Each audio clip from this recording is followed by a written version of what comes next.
Hey guys, welcome back to the channel. Alex the Car Guy here, and as you know, I love playing with dash cams, and today I have a new dash cam review for you. This dash cam is sold by Team Talk, and this is a 360-degree dash cam. What do I mean by that? Well, there's a single camera under this lens right here that is going to record the back, the front, and the sides. There's a 4.5-inch display right here, some speakers, an area for the memory card, and an input for even a rear camera if you wanted to add that in the future. Now, how is this mounted? Well, it takes this little bracket. They provide a double-sided tape, so it should be a fairly easy installation. And this is going to get inserted into here, and it's going to be stuck into your car windshield. They provide a nice cigarette car lighter, which looks like it has plenty of wire for us to route it through, and it can also be hardwired. There's also an included instruction manual. So let's go install this in the car and let's look at some of the features that this camera has to offer. The adhesive mount provided strongly secures the dash cam to the windshield. It feels pretty solid. For the power wire, I have routed it underneath the trim. I simply use one of these trim insertion tools, which I'll put a link on the description below, or it can also be done with your fingers. I routed the cable this way down the pillar and then down towards the wheel well area, where it's going to continue and it's going to travel all hidden underneath the trim. Then I carefully routed it this way in a way that it was secured above out of the way out of my pedal, so I wouldn't pull on the wire. It continues, and then I pushed it inside of this tunnel, and then it's gonna come out of the side. Here we go, it pops out, and now it's nice and hidden in my cigarette lighter spot. Now normally the camera will start automatically. I'm just turning it on manually so you can see the startup sequence. And this is the 360-degree camera, which is one of the things that makes it special. I like dash cams, but this one happens to have this unique ability with one single camera to record pretty much all around you. And I'm going to show you some of the features on how it works. So here you can see, first off, that the camera has started, the adjustment to the light has occurred, and you can see that the screen is divided into two portions. On the top portion, I am seeing what the camera is seeing on the front, and on the bottom portion, I'm seeing what the camera is seeing on the back. Now I can double tap each section and that will make it bigger or larger. Now what you see on the edge are just my normal fill lights that I use when shooting video, so ignore that section. What I want to show you what's really trippy about this. Remember, the camera is only pointing down. I can actually pan and the bottom is not moving. This is all done because of the sensor in the bottom being at 360 degrees. Same thing with this right here, the bottom. I can turn it. So this will be very helpful because it will capture all the video around you. So cars coming on the left, cars coming on the right, and a little bit of cars maybe coming on the back. Now you do have the ability to adjust this to capture more of what you want.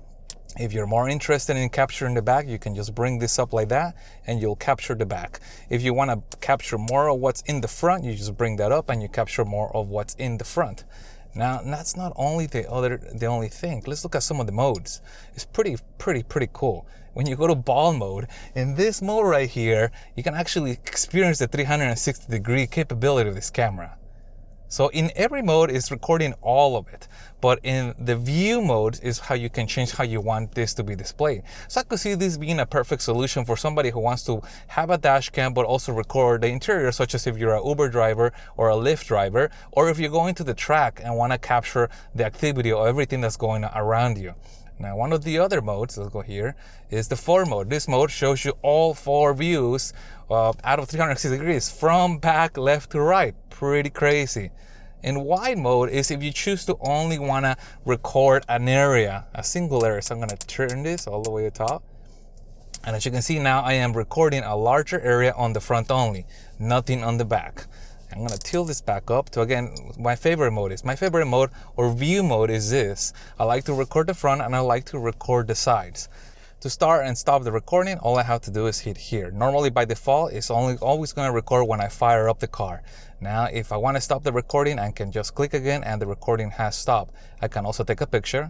Again, this is a 360-degree picture of everything that's around me. I can view the videos or the pictures in here, and there's a settings menu. In the settings menu, I can change anything from the sensitivity of the G sensor. So If I were to be involved in a car crash, it would detect that car crash and save that video. I can also change whether I wanted to start recording when the car automatically turns on. And here's an interesting feature, the rear mirror. This camera has the ability to accept a second camera for the back. And if you have that second camera, this can act as a dash cam mirror or a backup mirror. So it will display what's in the back of your car with a second camera. Now, how does it look when I play a video back? Well, let's look at that. When I play a video back, it looks like a sphere. But when I play the video, I have the ability to move the camera. So I'm going to hit one of these videos. And if I go into the view mode, I can change. And look at this. I can pan on a video that I already pre-recorded.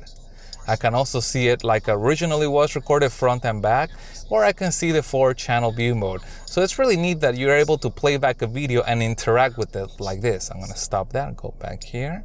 All right, now that I showed you the basic camera operation, let's do some test driving at day and at night, and let's look at the quality of the camera. The camera records in HD. The resolution is 1440 by 1440. Now this sensor is square so it can capture 360 degrees. This is the day with the camera pointing towards the front. While the 360 degree view mode provides the most fun, I found the best picture by pointing the camera either all the way to the front or all the way to the back.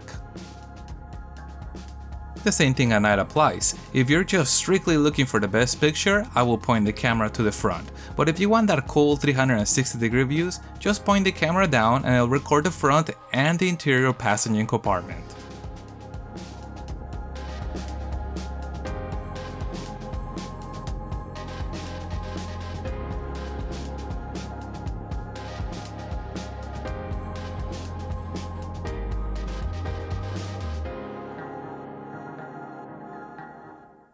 Alright, on to my final thoughts. The dashcam by TeamTalk is a pretty cool value. It provides you that 360 degree view for a lot less than the competitor does. Now, there are a couple things I did not get to show you, such as this. The camera is running and it's not plugged in. The reason for it is that there's an internal battery that keeps the camera going. This is important because if I were to crash, the camera will record the crash and after the crash. I could even take it off and walk around to document the accident scene. I think that's pretty cool. Now, I've been running around, walking around, recording with the camera, and I have yet to run out of use, so it's probably gonna last a bit. The other feature I did not get to show you is that if I were to hardwire this camera into the car, it enables what they call the parking mode. And on the parking mode, the camera is constantly on, so it's monitoring the front, the back, the rear of your car, all around 360 degrees.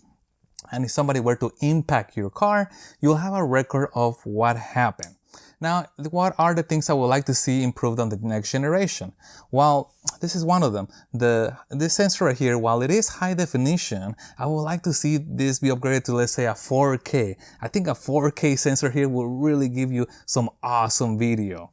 The other thing I would like to do is I would like to play with the location of this camera. I think by placing it in different places, I could get some really, really cool shots, especially if you're doing something fun with the car, such as tracking it or going on an outdoor adventure. And while that adhesive mount that they provide you is great, I would like to see them include a suction mount. Then I can really play with this and just put it everywhere.